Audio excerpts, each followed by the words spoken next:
We have forum. Perfect, we have a forum. All right, so let's go ahead and get started. Before any speakers get going, what we're gonna do tonight is we'll pass around these notepads and some pens. If you guys have questions, write them down and get them to Neil.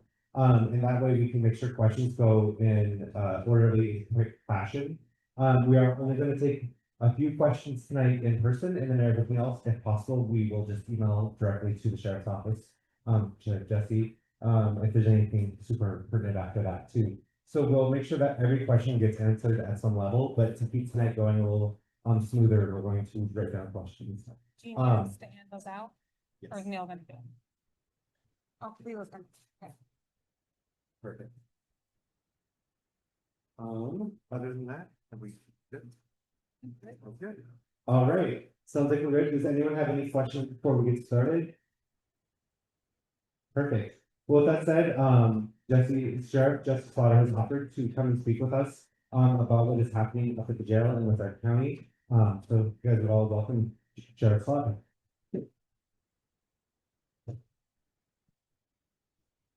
Hello. Holly. Thank you. I'll probably use the mic so everyone can hear me. Yeah. Hi, everyone. Thank you all for having me here. I got, invited here. I was super excited that everyone wanted to talk about these issues. They're important issues for our community. I think a lot of what's coming out of these issues has kind of started with the potential ICE contract and then the Cascade County Commission meeting that occurred a few weeks ago. So I just basically want to be available for you guys to answer your questions, concerns, comments, anything as far as that. But before we get started with questions, I'm more interested in the questions than anything else, but before we get started with all that, I'll lay a little background down for everybody so everyone understands. The Cascade County Sheriff's Office, the jail itself, it is a revenue-based facility. And I want to kind of explain what that means. Years ago, probably 1998, I think was the time that they decided to build the new jail up on the hill when we left downtown. That was based on a contract with the Montana Department of Corrections, and we were getting a daily rate. And basically, we had county jail on two pods, basically, two stations. And then one massive station down at the end was the first, if you guys remember correctly. And so it worked, that model worked for a while, but as costs were rising, what was happening is expenses were outpacing revenues. So in 2021, I worked with the governor, and a couple things that happened. Number one, the governor was willing to help us out with the switch, and number two, President Biden had signed an executive order that federal inmates could no longer be detained in private prisons. So you have Crossroads up in Shelby that could no longer detain them. And then we were here, we already had some. And so basically what we did is we made an agreement for the DOC to get out of their contract, and we made a big switch. And when we did that, our daily rates, and I'll just go off the rates they were in 2021 because they've changed throughout the years a lot. It was about $69 a day per inmate is what we were getting for state inmates, and we were getting $115 a day for federal inmates. So what that meant was we could have fewer federal detainees in our facility, and then still have revenues to beat our budget. The offset on our budget is approximately about $10 million, give or take a few $100,000 a year. So what that means, just so everyone here kind of understands, is that your county tax dollars, that your mill funds that go towards the jail budget, comes out to right around $4 million a year, give or take a little bit, but it costs well over $14 million to run the facility. So without those revenues, we can't run the facility. So the federal contract was very welcome because we had a reduced number of detainees because we're getting a higher rate, which created more open beds for people in our community. And at the time, back in 2021, it was a big increase. It was about 130 open beds is what it created. So it was a huge force multiplier for us in public safety, and it worked out really nice. So we were happy with it. We were good to go. The contract was off and running. So one of the, issues that has kind of also started to come now, the post-COVID era of high expenses. I'm sure everybody here feels it, whether it's your taxes and insurance in your home, or whether it's your cost of living, supply chain issues, all those things. Well, those are multiplied by a factor of probably 5 to 10 with everything that's costing the jail. And so we're kind of starting to run into that again, where that's becoming an issue. So we're renegotiating some of our federal contracts. And then with the enforcement of immigration and illegals right now, the opportunity came about, would you guys be interested in an ICE contract?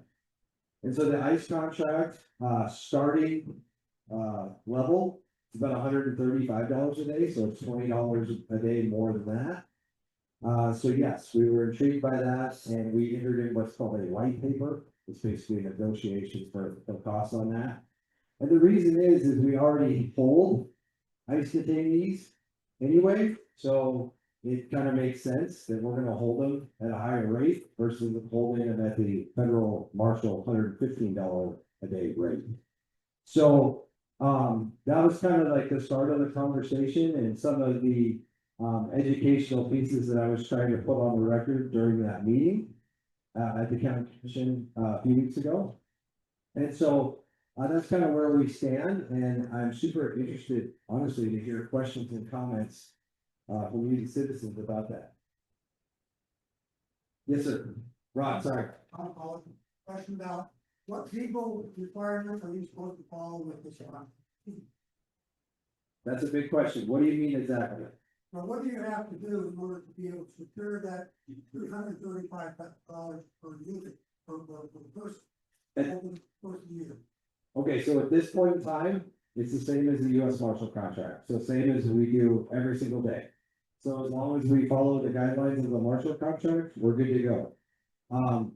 We haven't seen an ICE contract, counter offer proposal with what details they may put into that. We don't know yet. So I can't say specifically, if any changes that will occur with that.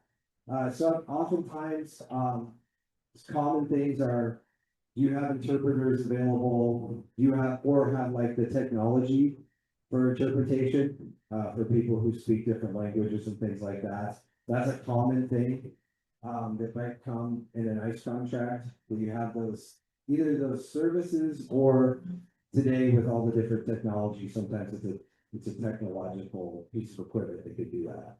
But I can't say for certain because we don't have a counter offer which would have contract language in. But great question. Alice? Yes, I'm concerned about this. I think that the rounding up of people, and for the most part, it seems like it's based on race. I'm very uncomfortable with that. And I just think that this is Cascade County Jail. And I don't know that I agree with some of the reasons for holding some of these people. Some of them are going in to register like they have to do all the time, and they're picked at that time. Seems to me, not getting into the process. So, as far as, because this question comes up a lot, what is due process and what's the county's obligation to the due process? The due process to this is multiple things. Very little of it has to do with the actual facility. We're a holding facility. And what that means is, of course, we have to allow attorneys, or as I said, the wrong interpretation. We have to allow all those things to occur. But as far as that goes, that's really the obligation of the United States prosecutors, the United States federal public defenders, or paid defenders, depending upon how it works, and the courts. And there can be a lot, and there can be a lot of different issues that come into that, due process issue. But as far as our role, we're strictly a detention facility for that, and we're under the Marshal contract. You go all the way back to the Marshal contract, we are a federal detention facility for the Marshals, and ICE is strictly checked, the box is strictly checked, and we signed that contract in 2021 as well. So it doesn't really change anything, and the due process part of it really isn't on the county, that's not the county's obligation as far as that. Unless we were to do something to interfere with the due process, like, for example, you know, they need to see their attorney today. No, we're not gonna allow them to see their attorney, you know, we're not gonna do that. That's where we could get into an issue where we have a due process issue. Okay, a lot of hands. I'm sorry. Do you guys wanna go to question? Cause I wanna make sure you acknowledge the process. Sorry. So real quick here, with everyone who has their hand raised, do you have paper to write down your question? Piece of paper, right? Yeah. I have some here. We got this piece real quick. Yes. Okay, sorry. I went off the script. I apologize. Question real quick. I'll let you ask. I started to think about that. I'm like, I don't think I'm following the answer. If anyone else needs more paper, let me know. And I'll tell you, I'm not following the process either, but, when you were talking, I came up with a question that I wanna ask. One thing I wanna make really clear is that I believe that no person is illegal. I think that people might do illegal actions, but you as a person are not illegal. So morally, I'm very opposed to the ICE contract. So I wanna ask you, are you comfortable detaining people through ICE, even though you don't have to participate in due process? But we have seen over and over and over again that these people are not allowed to due process. So you're okay with detaining them, even though you know that their rights may be abused? And also, I just want to point out to you, there's a new study that says that 71% of the people who have been arrested by ICE throughout our country have no criminal records. So the answer to your question is yes, I am comfortable with that. So Hey, let's. Mark, I'll answer the question. I'm more than happy to answer the question. So here's the thing, yes, I mean, this illegal immigration issue is not new. And when I spoke at the Cascade County Commission meeting, I discussed that. And I discussed the residents, and most of them have been Democrat residents, who have arrested more illegals than any presidents in US history. And I appreciate that about you, because I mean, if you're gonna make that stand, then good for you for making, yeah, that's what we need in this country, is like, doesn't matter the party. My beliefs are my beliefs, so I respect that about you, but the reality of it is, this isn't going away. This isn't going away, this is the administration that we elected. And they have decided that this is the route they're gonna go, and historically, this has been something we've always done throughout history. And so from a standpoint of, I think the first part of your question is, I'm comfortable with it, and I'm saying yes. And the second part of your question was, you're saying that your research has told you that some of these people aren't getting their due process. Criminal record. Well, no criminal record's different thing, because if they come into the country illegally, that is the illegal infraction. Now, I respect your belief that you don't believe in that, and it's America, and you get to do that, and God bless you for that, right? You get to say that, and I'm never gonna take that away from you, but the reality of it is, that is the federal law that they're standing on. I will tell you this, I will tell you that during other administrations, there were people that came in on federal charges, but I was like, I don't know if I agree with that, but that's not my place. Now, I might say something like you did, and you've all heard me do that before. I might say, I don't agree with this. I have a fundamental problem with this person being arrested for this federal crime, and I don't believe this federal crime is constitutional. I'll be one of the first people to stand up and say that, and I have on other issues. And I will continue to do so. That's my freedom of speech, my First Amendment right to speak out and redress against my government when I don't believe in something, and that's yours too. But it doesn't change the actual law. So to change the law, we have to go to DC, and we have to, have our representatives vote to change that. so that their status isn't. But at this point in time, their status isn't. So that's kind of where I stand on that as far as that goes, if that makes sense. Did I answer all the parts of your question? Sorry, because there were several. Okay. So, we have a lot of questions and only about 9 minutes here before we need to, move on with our agenda. Which I know is very frustrating. We will make sure I have them all here. We will get these figured out, and answered. So I do want to ask. This administration, and this administration got elected on getting rid of the worst of the worst. He did not get elected on rounding up border clerks and meat packers and people that are going through the filing process and going for and following the process and then getting arrested. So that's a bogus claim to make, that he got elected to do, he did not do this. Rounding up the worst of the worst is hard work. Rounding up strong workers is not hard work. They're like a quota. And they're fulfilling the quota in the easiest possible way they can. They're not doing what they were elected to do. Nobody's gonna argue with getting rid of the crew.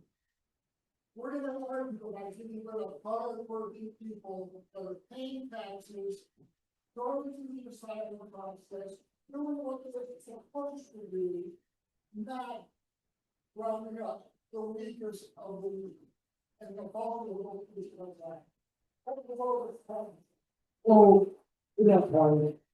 I want to say this because it's not a bogus claim, but I'll explain why. Because I can understand your perspective, but here's why it's not a bogus claim. The Constitution requires equal protections under the law. So what that means is, whether you're illegal and you came into the country and you broke the law to come into the country, regardless of what you did when you got in here, you still broke the law. So, let me finish. So, if that's the case, you can't necessarily pick and choose. Otherwise, you don't have equal protection under the law. So, the fact of the matter is I don't know. I haven't researched it all. I'm addressing his question, okay? So whether I haven't gone through and researched every single person in this country that's been arrested and why they've been arrested, okay? But I will tell you this. I have 11 people in my right now brought in as, as illegals. And their crimes are sex trafficking and drug trafficking, and they're in the jail right now. So I know that those things, as far as criminal people, I know they're being arrested because I'm seeing those cases as well. So, but constitutionally, they have equal protection under the law. So it's not my position or my place to say, okay, you can arrest this person, but you can't. And I don't have the authority to do that anyway, unless we're gonna take the entire federal contract and throw it out the window. Okay, but where's my $10 million loss in the budget? Where is the approximately 45 union workers who I have to lay off? And I still don't even come close to making a loss in my budget. Good thought. Sorry to interrupt. I do want to keep going with questions in this kind of teams that. So, you said you had a budget question, and then just like after. May I ask my question about the budget? After Jasmine asked her question, then I'm gonna move on to some of these that are piling up, so we get through it.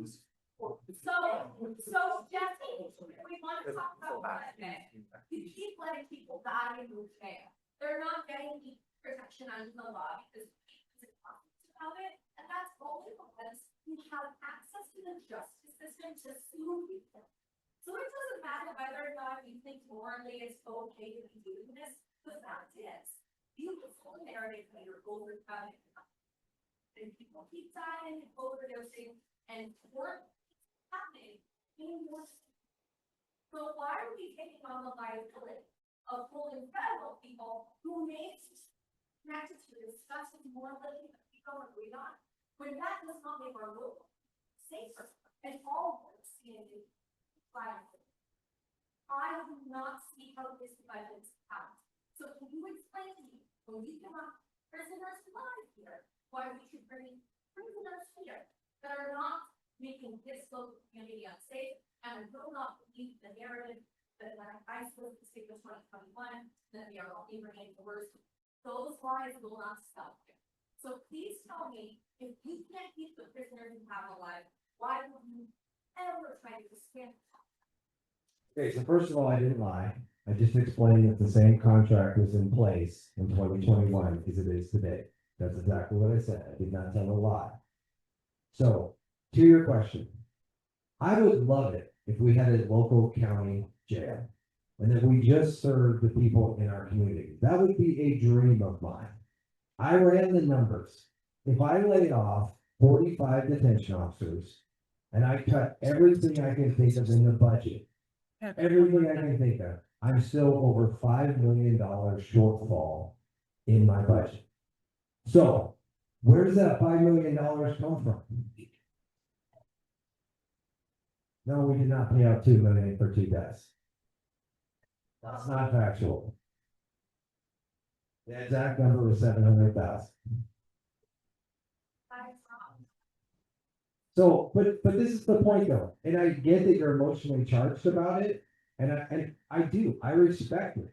I respect Melissa's point of view on it, I respect your point of view on it, and that's why I came. If I didn't respect you guys and I didn't respect your point of view, I wouldn't stand up here. I do respect the government, but the reality of it is this, is number one, the law is not on your guys' moral side of this issue, okay? Whether you want it to be or not, it's not, okay? And number two is, even if it were in a perfect world, which I want to, I would love, okay, I don't really care who the president of the United States is. I would love nothing more than never deal with the federal government again, okay? Their bureaucracy, their all the different things, the changing of the tides with the politics, it's maddening, okay? And it's super frustrating, and it's hard enough to run a jail and run a facility as it exists right now. But the reality of it is, the model that was created, that I inherited, and by the way, I'm not saying that like in some victim role, I knew what I was getting into. I have to operate it like a business, and I have to generate $10 million in revenue to make the jail run, to keep my staff employed, to keep the lights on, to keep the medical services running, to keep the doctor's appointments they go to pay the overtime, to guard them during the doctor's appointments, all the things. And so I'm just telling you right now, I'm gonna make the budget in this story. And yes, you're not completely false on this. And that why would you bring more people in when it's a struggle? Yeah, it sucks. I don't like it either, but I don't really have a choice. The only way I made my budget last year was because we had vacancy savings and we had revenue. And because of those two things, I was able to meet all my expenses. That's what we're up against. Now, you might ask, like what, because no one's offered the solution. What's the solution, right? We go to our community, we say, hey, we need a $10 million levy to make the jail fully functional, and it just works at a county level for us. Yeah, we did. But you know why it passed? It was a really small ask. It was $2.4 million. And if we start asking for more money in that, as we saw what happened in the city, it's not gonna pass. Well, that's $5 million after I cut 45 employees and shrink the jail down to hardly anything. What I'm getting at is the real number is about $10 million. So the question I ask everyone here in this, and I mean, I'm on board with this. If you guys want to rally the troops and go fight for a levy for the jail, I'll help you. But here's the thing, here's the issue though. The issue is twofold. Is number one, is that's $10 million today's money. The expenses keep going up. They go up like crazy. Our medical contract has gone up and up and up. All of the service contracts.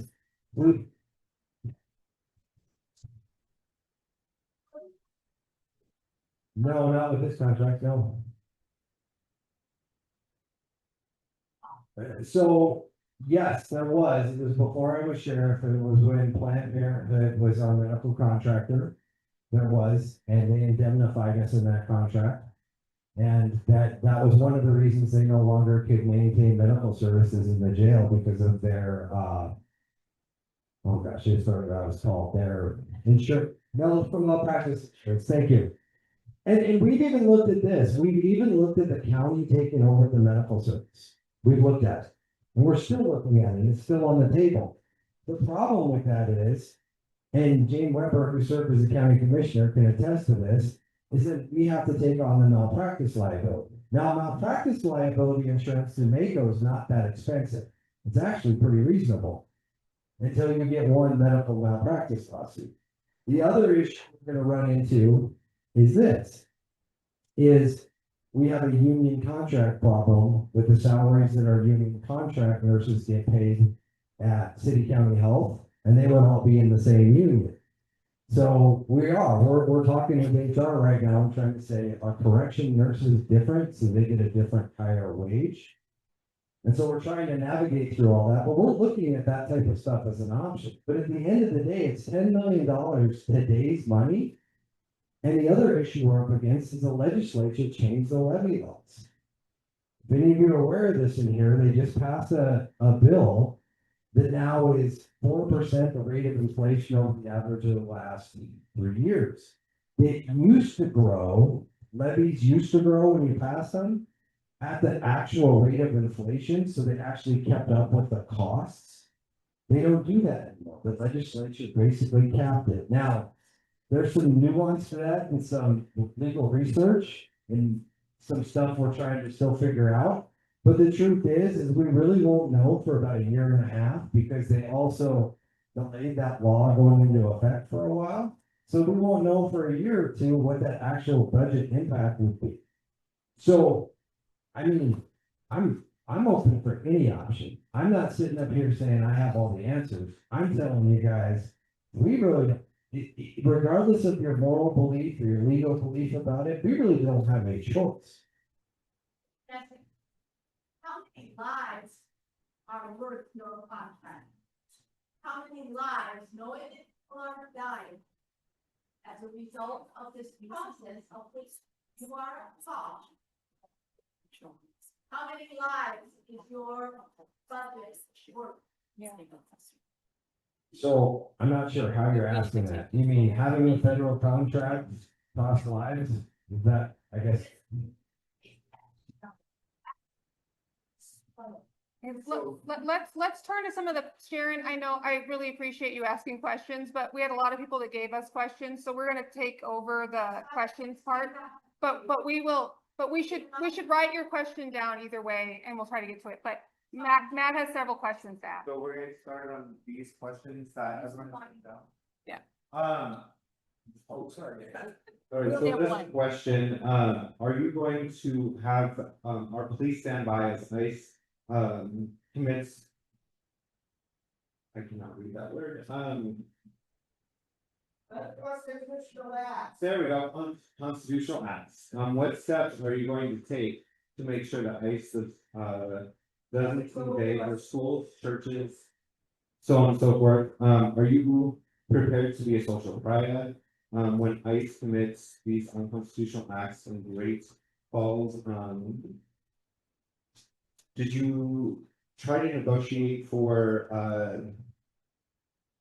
like basically no masks and like covering identity? Did you take steps to protect due process and civil rights? And yes, Maybe just one and what about question. public places? Yeah, so there's a lot there. Basically, I'll just try to get as much of this as I can. So, are you gonna have, I would assume this means for me, sheriff standby, on ICE arrest? Possibly, that is possible. I have reached out to the US attorney, cause the next question has to deal with masks. I did ask that question to United States Attorney only. And I said, what's the deal with this? And they are sending me some, evidence-based literature on some threats and attacks that have happened to immigration, both by people who don't believe in the ICE detainee issue, and I'm not pointing a finger because I have no idea who, and I say this in air quotes, those people are. And then also, cartel. There's a lot of cartel threats, on this as well. So I'm patiently waiting, that information, because I did request it, and I said, I do want some type of justification, for this, because I'm really not that comfortable with it, and I'll tell you why I struggle with that issue. There's two things. These federal agents have families, they have wives, they have children, they have husbands, sons, daughters, parents, the whole nine yards. And if their families are getting threatened and attacked to this, that is their justification for concealing their identity, okay? Whether it's right or wrong, that's their justification. It's been explained to them. Well, I'm gonna answer the question. I'm gonna answer the question right here. So I won't do that. I'm not gonna send my people out and put a mask on. I don't feel that's right. I don't feel that's transparent, and I just don't feel in my role as your elected official that that's proper for me to do. We also, let me finish this thought. The same question, is it ethical for law enforcement to hide their identity? And I just wanna look at it. Yeah, I struggle with that. I really do. And So the question is it unethical for law enforcement to hide their identities? yeah, and I really struggle with that, because in my ethos of ethics, I know. I mean, you have a right to understand what the official is who's there and are they lawfully there. And all that stuff. So my deputies are gonna be out there with name tags on them, badges, body cameras, all the accoutrements that they normally have. So where I struggle with it, and my big concern also comes from, is let's just pretend for a second that I can understand the risk that these, immigration enforcement agents are under, and the risk is real. Let's just say that is the justification, okay? What I don't like about it is due to the body camera footage and the car camera footage, now all of my deputies are exposed, and if there are people that are kind of domestic terrorist groups or cartels who are threatening these individuals, well, that's gonna make my deputies the target of that. Because they are named and identified in films and audio voices, and they're standing there saying, hi, I'm Deputy John Doe, I'm, here to arrest you. I mean, all that stuff's coming out. And everybody in here knows it doesn't take anything to go get a public information request or a FOIA request. So I reached out to the US attorney and I said, what's the solution here? Because my concern is this, is that, our deputies who live in this community, they're your neighbors. They're not just robots with badges. They're part of this community. And I'm deeply concerned about their safety when it comes to that. So I want answers to these questions too. Can we get to some of these questions? Because they've been in the queue, so please, we do have a few. I am from immigrant. I was born in Honduras, and I've been in this community since 2013. I voted for Mr. Slaughter. I have the honor to directly work with him because we have a ministry in town who works with criminals, with people that are struggling with addiction, suicide, etc. So he knows that the percentage of people committing crimes in Montana, in Great Falls, Montana, they are not immigrants, not even illegal immigrants. There's a lot of illegal immigrants in this town right now, paying taxes that goes towards their paycheck, and everybody that they are feeling threatened. And as a Hispanic, I know nobody here knows what I feel like when the other day when I can't stand me because my license plates were expired. Because I don't know if they're gonna start questioning me if I'm And if I'm a citizen, or if they're gonna take me somewhere, or, so it's a real fear. And this been my home, Montana have been my home. Since 2008, I've been in this community, my kids graduated from CMR, I have one in college, and this is our home. And I never experienced in all that time, till 2025, people rejecting you because of your accent, rejecting you because of your color. So this is a serious thing that, I hope and I pray in the name of Jesus that you make the right decision. Because you and I know that the majority of the people that are committing crimes, serious crimes in Montana are not illegal immigrants. And they're a lot of black people in every country, and every nationality, and every race. I don't say, but the people that I know that we work, that are in this community, we're working hard, we're paying taxes, and a lot of them, they're just wanna make this place better and worse. So, we wanna feel that we're welcome, no matter how we look and how we talk, and that's like, I was at work, but I had to get it done pretty quick to tell them, things get better, worse, because this is our problem as well, and we are also, people that support you, and we need it, not to be seen as a threat. Just because we don't speak the same language, or we have an accent, so it's different, we're not a threat, we're not representing hundreds of people that live in this community, that love you and respect you, and just wanna be part of.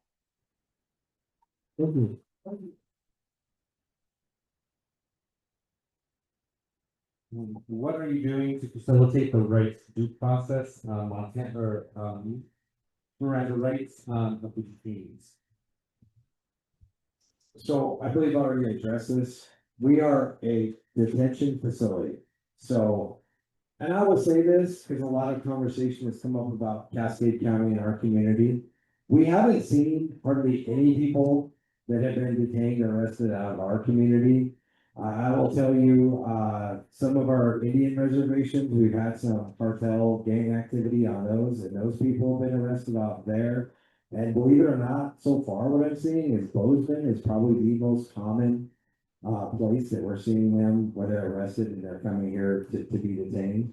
As far as their due process, we're gonna do everything we can with our policies to make sure we facilitate their due process.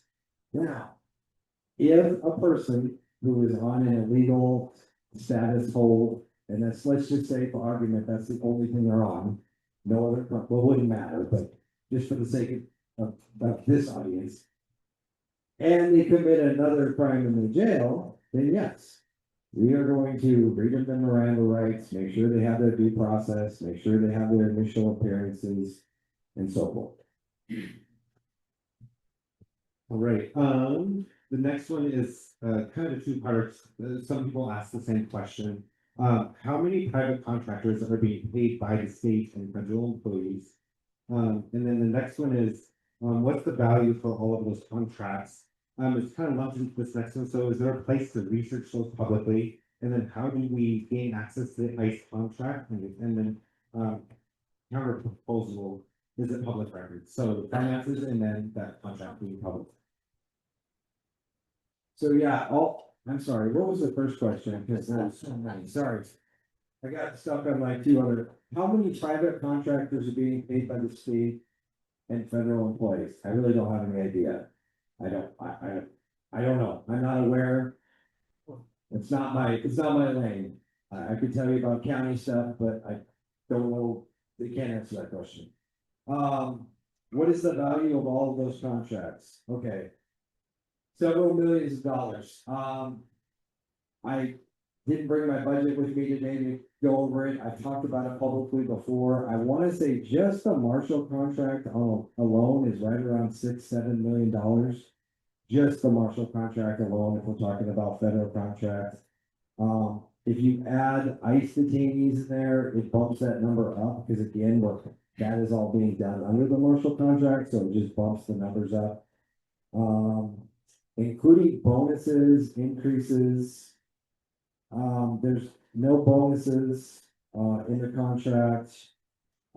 There typically aren't increases, typically that's why you enter into a contract, is kind of lock in rates. The federal government does pay their health insurance costs, does pay for their, all their health costs. One of the things, because it's public and it'll be out when it comes out, I am negotiating, for I believe it's an iris scanner is what it's called in the ICE contract. And one of the reasons that, I was intrigued by that, the company, they already have them in other ICE facilities, is it automatically, registers people for the, Affordable Care Act. I don't know, they renamed it. People used to jokingly call it Obamacare, but I believe it's called the Affordable Care Act. And that was kind of interesting because under the Affordable Care Act, if you take anybody, not just an illegal, but anybody who registers under the Affordable Care Act who goes into jail, if they leave the facility for any treatment, they get covered and not by the taxpayer. They get covered by the Affordable Care Act. So I'm kind of intrigued by that, because if we get something like that, we can have a lot of cost savings with healthcare. The problem is, someone correct me who's medically savvy, I think those are like HMO plans. Does that sound correct? Is that right? Yeah, I think those are called HMO plans. One of the barriers we're running into is in Great Falls, there's not a lot of providers that accept HMO plans, but we expect that to increase. And so I'm kind of intrigued by that option, which I think will be a really good option as well. Just the public record, So probably not now, because there's no contract. All that's been done is like a white paper, it's called a white paper, it's just a negotiation to start it, and I have not heard anything back. So, and that was probably 2 or 3 months ago. So I haven't gotten anything back. And then as soon as it goes through the county attorney and is able to go on the commission agenda, then all that will become public record. And obviously that also means too, it means it goes on the commission agenda for negotiation, not for, necessarily approval of it. Keep your eye on those, county commission meetings. Next question, if the costs of the jail, if the costs for the jail are unstable, as you seem to claim, why not invest the money into community services that have been shown to reduce crime elsewhere, like mental health care, safe injection sites, clean public facilities, as an effort to reduce spending on incarceration? Can I go to that question, because that's a lot. Yeah, Before you give me like 4 more. 'Cause I can't- no, this is part of that, so. Hold on, let me answer that one, because that's a lot. I love that question. And yes, we are doing that. So whoever wrote that question, great question. Yes, we need to do more community-related, community-oriented corrections. Most people that go to jail don't really need to be incarcerated, especially when they're awaiting trial. Okay, but the problem we run into sometimes is they have an addiction, they have a mental illness, and they get in trouble due to that. Okay, so then they end up going back to jail. And unfortunately, sometimes they end up sitting there for a couple of years as the process drags through. And a lot of times, there's a lot of these people, they literally get sentenced and the judge drops a gavel, it's like credit for time served, and they go, right? We've all seen that. And I don't fundamentally agree with that. I don't. So the pre-trial program, which came in a levy, has been extremely successful. I think as of I checked it last month, we had something like 85 individuals on that program out in our communities, whether it's checking in, whether they had a patch or they had a monitor, they all have different levels of like aftercare that they're out there. Another thing that everyone in this room should be really proud of is we stood up the mental health grant. And unlike most counties, their city county health took it out. Our city county health was over capacity and couldn't do it. So we took it on at the sheriff's office and we hired the grant facilitator We've hired a mental health professional for the jail. We've hired a social worker for the jail that does all this outpatient, this approval for outpatient stuff, so they get services, they get signed up back on Medicaid, they get those things. And that project for mental health is about $1.5 million. And we have been working with our providers in the community, and we've been really successful. We recently had an individual, and obviously I won't say names for privacy reasons, who was downtown causing a lot of crime. This individual has been totally stabilized, and at a rate that when their warrants are over, they're probably gonna get back out and be very good in treatment because they really were able to stabilize this individual and no, everyone will be home. Everyone will be home. And so I'm super excited about that. Another thing we're working on is we're working on a brick and mortar crisis mental health bed facility. People who are struggling with a mental health crisis do not belong in our jail. Now, there's exceptions. If they murder their family, okay, they're gonna sit in jail. But that's not what we're seeing. That's not the norm, right? We're seeing these like over and over, I call them like misdemeanor malicious offenses, your disorderly conduct, your vandalism, your trespass, all these things. And then they get hundreds and thousands of dollars worth of warrants, they gotta sit them in our jail. They are deteriorating so fast in our jail, and it's horrible. The other negative to that is it takes probably 2 more staff persons to be able to manage that. So we're really excited about this. And grants normally don't offer a brick and mortar mental health facility capability. The new grant does.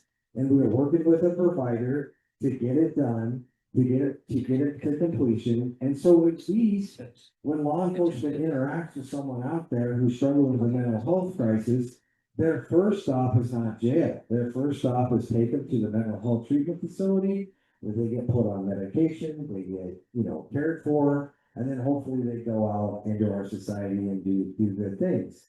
But the reality of that is it's gonna take a little time to get that built, but we are actively working on that project every day. And I am wholeheartedly not in favor of people suffering with mental illness, and sometimes chemical dependency stuff. And the problem, one of the biggest problems we're running into in the jail is they're co-occurring. So they're coming in, they're struggling with a mental health crisis, but they're suffering so badly from their chemical dependency issue that we don't realize what their mental health issue is for several days, sometimes weeks before all the drugs get out of their system, the chemical dependency stuff wears off, and we really know what we have. And I'll just tell you right now, the jail's not built for that, and it shouldn't be built for that. So I'm very, very passionate about mental health treatments, options in our community. We are collaborating, we have weekly meetings with all of the mental health and chemical dependency providers. They happen at the Cascade County Jail in the Michelati room. We come up, we have these meetings, we staff the individuals in our jail, we work with our social worker in the jail, and we're like, how do we get them out of here? And what we're trying to do is we're trying to build confidence in our judiciary so that when we call them and we're like, hey, I know this person has all these warrants, all these crimes. And there's a difference between you being a violent felon person or you committed a heinous act. Like, let's say you sexually molested someone, raped somebody, or you murdered somebody, right? Everybody we're all in agreement that they probably are public safety risks and probably need to stay in jail, okay? But with the mentally ill people, that's not usually what we're dealing with. That maybe an assault here or there, right? They punch somebody or something like that. But we're trying to build that program so our judiciary has confidence. So when we call them and we tell them, hey, this is not a good placement for this person, and we have a community placement for them. And would you agree to an OR or agree to some type of conditional release for this individual? And because we have pre-trial built in, they're like, yes, but we want them on a GPS monitor, or we want them on a direct patch, or, what have you. And we're trying to do as much of that stuff as we can to make sure that doesn't occur. Because I'm going to tell you right now, you think it's terrible to watch on the street? If you drive down the street, and we all do, right? That nice Christian woman who's in the back, right? I know she probably drives by and prays for them like I do. We feel terrible. Wait till you see them in our jail. Then it's like horrific. It's so sad, it's so terrible. And that's not where they belong, and they're not getting better in that. They're not in there learning life skills inside of a skill, inside of a cell that's gonna make them better when they go out there. That's not what's happening. They're literally being punished for whatever crimes they committed. The other issue with that I'm super passionate about, that I'm fighting all the time, and I'm always pushing back on the judiciary about this. We have people that come into our jail that have already been determined that they are not saying this thing on trial. So they've already had the psychologist come in and vet them on a previous case, right? And they've done it and they said, oh, this person can't stand trial. So then they go out of the jail, they continue maybe if the substance abuse and the mental illness gets worse. They didn't magically come into the way to now be fit for trial when they come back in. And some of them sit pre-trial for several months. Now, if that's an issue that we should all get behind and get passionate about, is like, how are we gonna solve that issue? Because I look at that and I'm like, and again, just like the ICE issue, okay? I don't have the power or control to tell a judge, whether it's federal or state, you can't hold a person in my jail. I do not have that power on separation of powers. But I look at some of those detainees and I think to myself, is that constitutional for them to be held in here?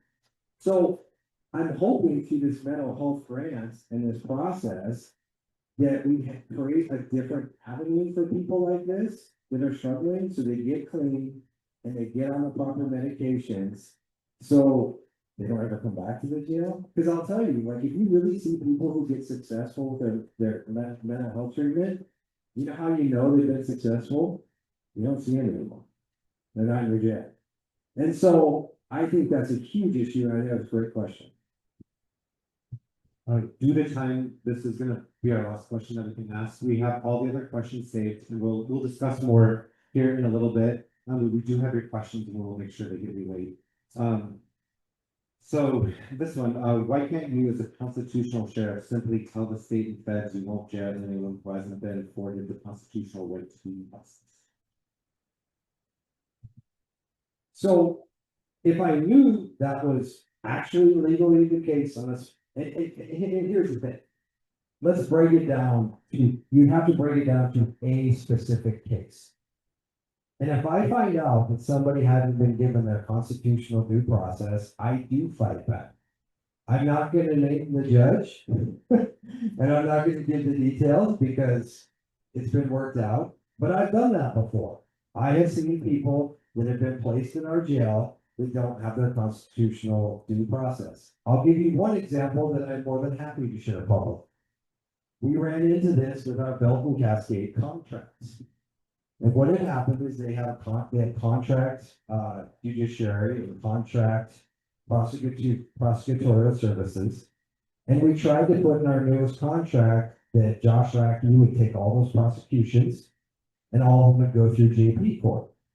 And the reason we wanted to do that is because we were running into issues where people were getting arrested in those communities and there was no judge available for their initial appearance, or there wasn't a judge coming up and checking the PCs. Well, once they do that, I call my county attorney and I'm like, hey, and he goes, let him out. Let him out the door. We won't let him walk right out the door. And then that case gets dropped. So I have done it and I will continue to do it, but I want to say, like, every case has its own specific merit. And so blanketing something that's a little difficult for me to have a discussion, but if we're talking about specific cases that come to my attention as and I go through these, I look at the jail rosters every day, I review charges, I'm looking at why people came into the facility. And if I see an issue, my first call is to our county attorney, Josh Rackey, and I say, hey, can this person be in here? Because I don't want that, that's an unlawful detention. All right. Well, thank you so much for taking an hour of your time to come with us. And thank you guys.